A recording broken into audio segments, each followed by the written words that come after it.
Autumn's reunion. The crisp October breeze carried the scent of salt and pine as Ethan Sinclair's black Mercedes wound along the coastal road toward Cedar Cove.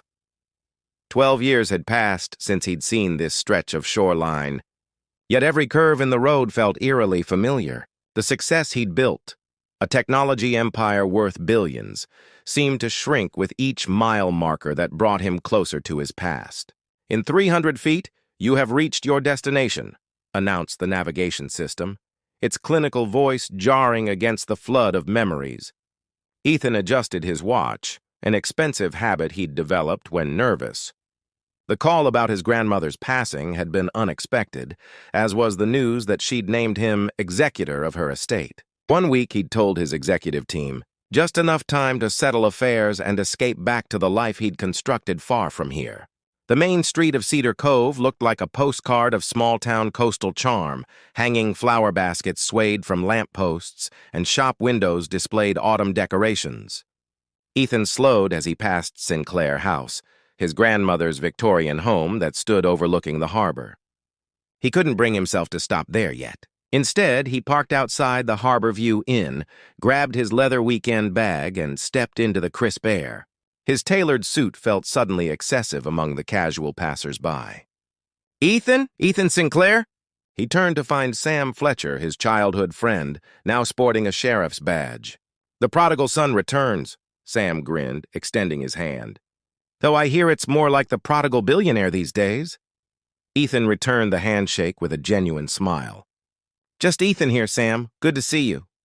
"Your grandmother was loved by everyone," Sam said, his tone softening. "Service is tomorrow at 3. The whole town will be there." After checking in and dropping his bag in his room, Ethan felt restless. He needed coffee and space to think.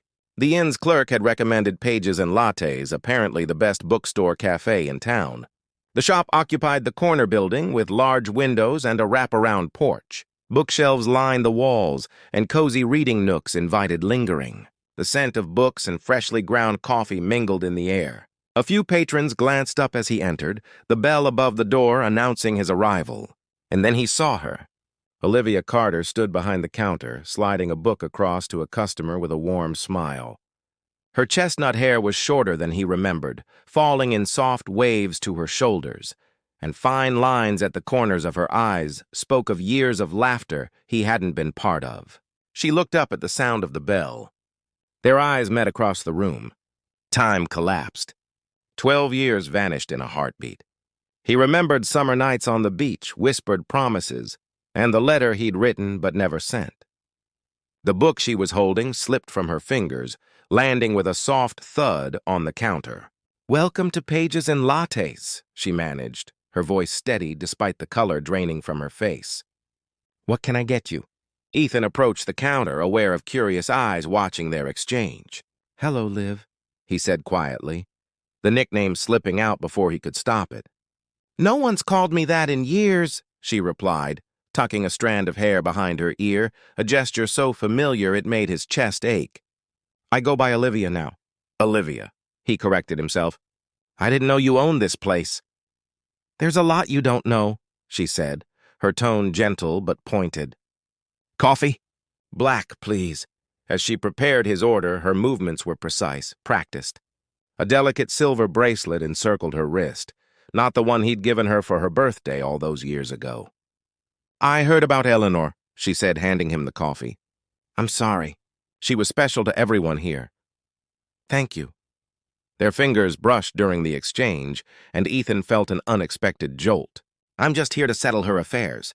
1 week, then I'm heading back." Something flickered in Olivia's eyes. "Of course. The big city calls." A young woman emerged from the back room, carrying a tray of pastries. "Liv, the new shipment of—" She stopped short, looking between them.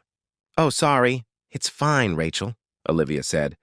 "This is Ethan Sinclair, Eleanor's grandson." "Ethan, this is Rachel, my assistant manager."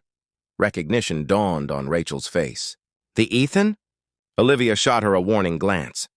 "That'll be $4.50 for the coffee," she told Ethan, efficiently changing the subject.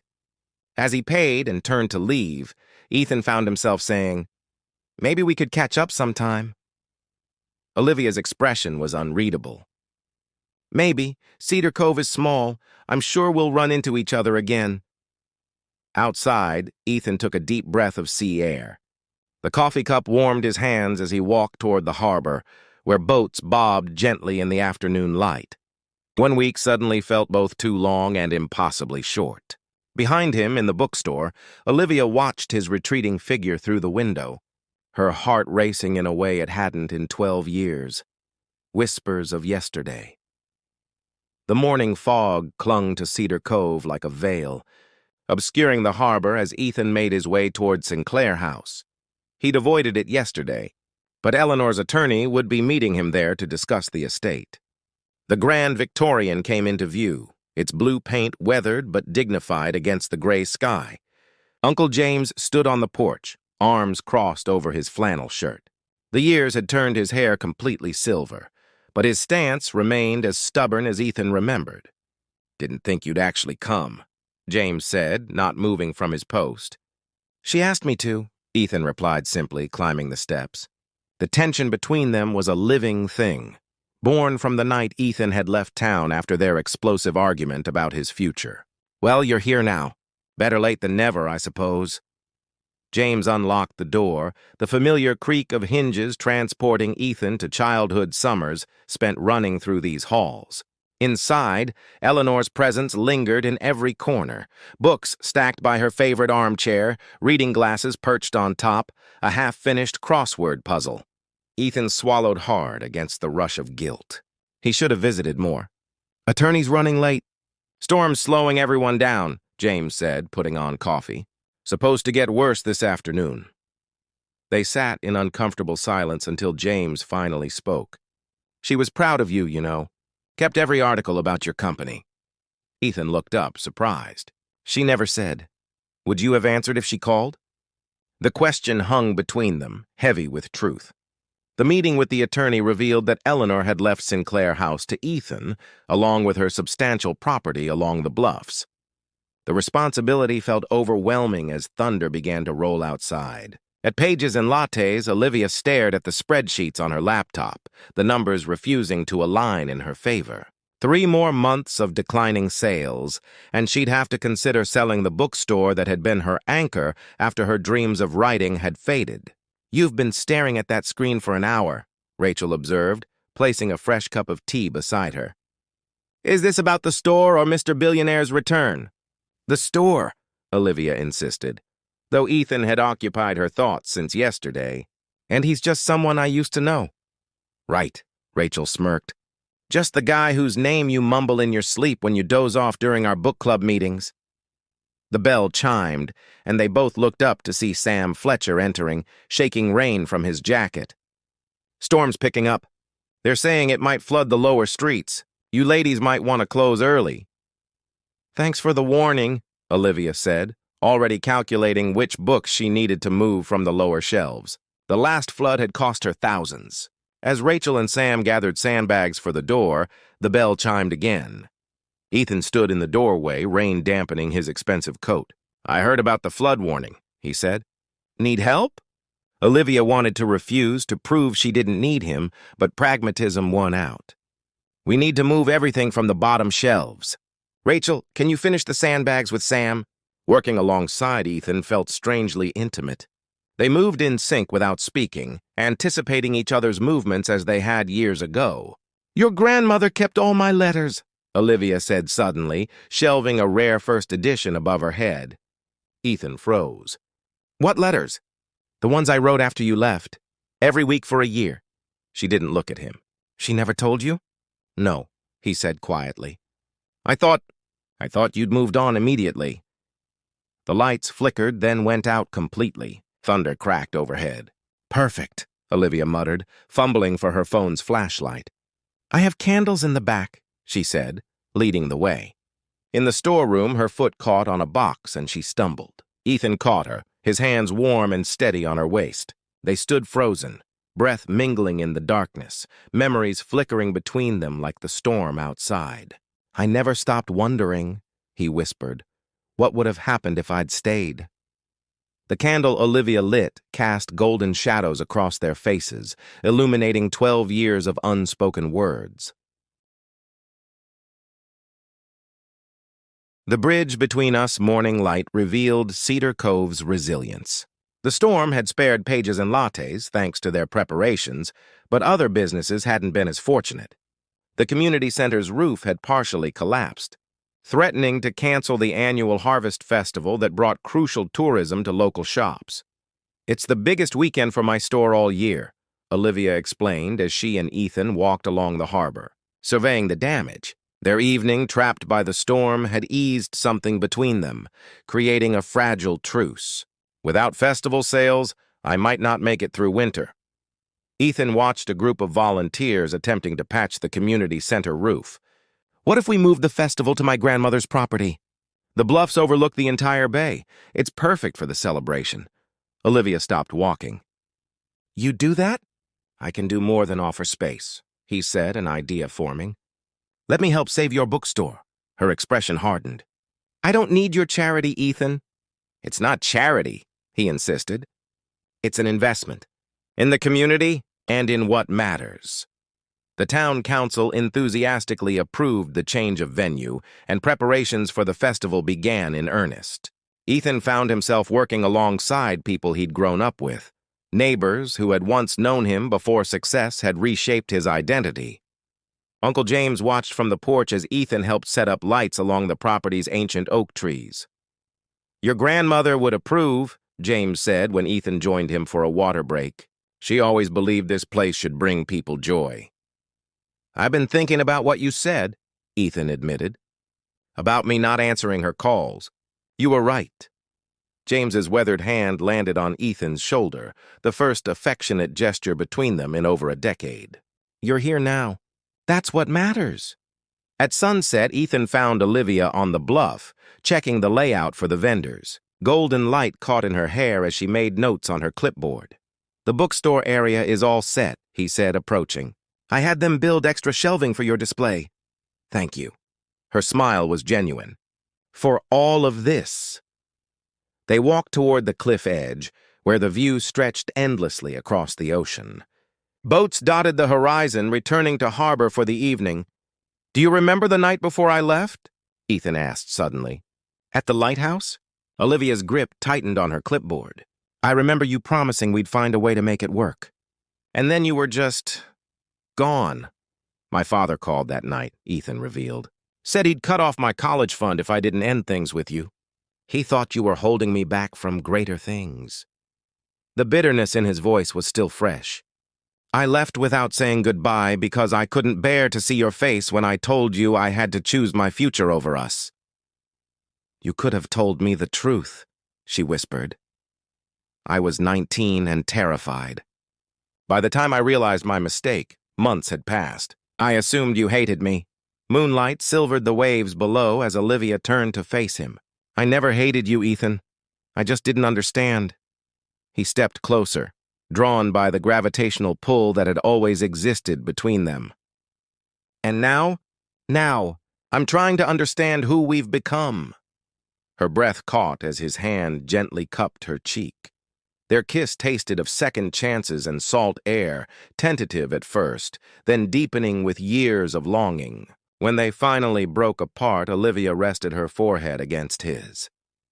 "I'm still leaving in 3 days," he reminded her, his voice rough. "I know," she whispered. "Some things never change." Crossroads of the Heart.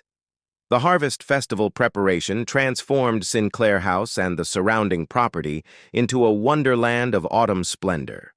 Olivia's bookstore booth stood prominently near the entrance, where she arranged displays featuring local authors and maritime history. Ethan had been conspicuously absent all morning, attending business calls that couldn't wait. The festival would begin tomorrow, and his departure was scheduled for the following evening. The clock was ticking on whatever fragile connection they had rebuilt. "Earth to Olivia?" Rachel waved a hand before her face. "You've alphabetized these books 3 times. "Sorry," Olivia sighed. "Just distracted." "By the fact that you've been making out with a billionaire on romantic clifftops?" Rachel grinned. "The whole town's talking about it," Olivia groaned. "Of course they are." As they finished setting up, Olivia overheard a conversation between 2 workers installing lighting nearby. "Shame about this place," one said. Beautiful old property. Yeah, but that developer's offering millions. Who wouldn't sell? Olivia froze. Excuse me, she interrupted. What developer? The men looked uncomfortable. Probably shouldn't say anything, but Maritime Ventures has been eyeing this whole area. Word is they've already made an offer on Sinclair House in the Bluffs. The revelation hit Olivia like a physical blow. Ethan was selling his grandmother's home, the historical heart of Cedar Cove, to developers? Without discussing it with anyone in town, she found him in Eleanor's study, poring over documents with a man in an expensive suit. Is it true? She demanded from the doorway. You're selling to developers? The businessman gathered his papers quickly. I'll give you some privacy, Mr. Sinclair. Once alone, Ethan rubbed his temples. It's complicated, Olivia. It seems simple to me. You're cashing in on your grandmother's legacy. The property is worth millions, he said. Maritime Ventures wants to build a luxury resort that would bring jobs and tourism. And destroy the town's history and character, she countered. This house has stood for over a century. The Bluffs are where generations have celebrated, mourned, and fallen in love. Including us. Ethan's expression hardened. You're not being realistic. Cedar Cove is dying economically. A resort would revitalize everything. So you're doing this for us? Olivia laughed bitterly. How noble of you to swoop in, decide what's best for everyone, and leave before seeing the consequences. That's not fair, he said quietly.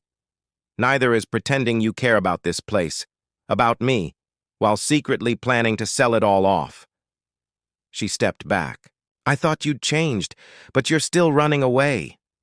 Before he could respond, she turned and left, tears blurring her vision. The sunset painted the sky in fiery oranges and reds as she walked along the shore, her heart breaking all over again. Back at her cottage, she found a weathered wooden box on her porch with a note. Eleanor wanted you to have these. James inside were all the letters she'd written to Ethan after he left, dozens of them, unopened but carefully preserved. And beneath them, a single envelope addressed to her in Ethan's handwriting, postmarked 12 years ago but never sent. With trembling fingers, she opened it. Where We Belong. The Harvest Festival transformed Sinclair House and the surrounding bluffs into an enchanted landscape. Twinkling lights hung from ancient oaks, vendors lined the winding paths, and music drifted on the evening breeze. Locals and tourists alike wandered the grounds, but Ethan couldn't appreciate any of it as he searched the crowd for Olivia. She hadn't answered his calls or texts since their argument yesterday. Her booth stood at the festival entrance, but Rachel managed it alone, offering only a sympathetic smile when he inquired about Olivia's whereabouts. Uncle James found him by the cliff edge, staring at the horizon. Signed the papers yet? He asked, joining Ethan at the railing. No, Ethan admitted. Something doesn't feel right. James nodded toward the festival below. Your grandmother refused offers for this place for decades. Said some things are worth more than money. I built my entire career on recognizing valuable opportunities, Ethan said. This deal makes perfect sense on paper, but nothing on paper explains how it feels to watch the sunset from this spot, Ethan finished quietly. Or how it felt to kiss Olivia here after 12 years apart. James smiled knowingly. You sound like Eleanor. She always said we don't choose the places that matter to us. They choose us. The festival lights blurred as Ethan considered his uncle's words. All his success, his billions, his global influence, none of it had filled the hollow space that had formed when he left Cedar Cove. I need to find Olivia, he said suddenly. James pointed toward the lighthouse. Festival committee meeting. She'll be there another hour. Olivia was halfway through reviewing security protocols with the committee when the lighthouse door opened. Ethan stood in the doorway, windswept and determined. I need to speak with Olivia, he announced. It's important. The committee members exchanged glances, then quickly filed out, leaving them alone in the historic lighthouse where they had shared their first kiss as teenagers. I read your letter, Olivia said before he could speak. The one you never sent, Ethan stilled. Eleanor kept it all this time? Along with every letter I wrote to you. She stepped closer. You said you were coming back for me once you'd proven yourself. I meant it, he said softly. But months turned into years, and my father made sure I believed you'd moved on. By the time I'd built something of my own, independent from him, I convinced myself it was too late. And now?" Her voice wavered. "Is it still too late?" Instead of answering, Ethan took her hand and led her to the balcony overlooking the festival. Below them, Cedar Cove glittered with life and possibility. "I've spent 12 years chasing success, thinking it would fill the space you left," he said. "But standing here now, I realize I've been running from the only place I ever truly belonged." From his pocket, he withdrew the developer's contract, torn in half.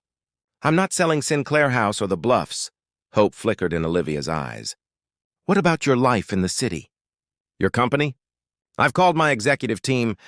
I'm opening a new headquarters here in Cedar Cove, a technology campus that will bring jobs without changing the town's character." He took both her hands in his.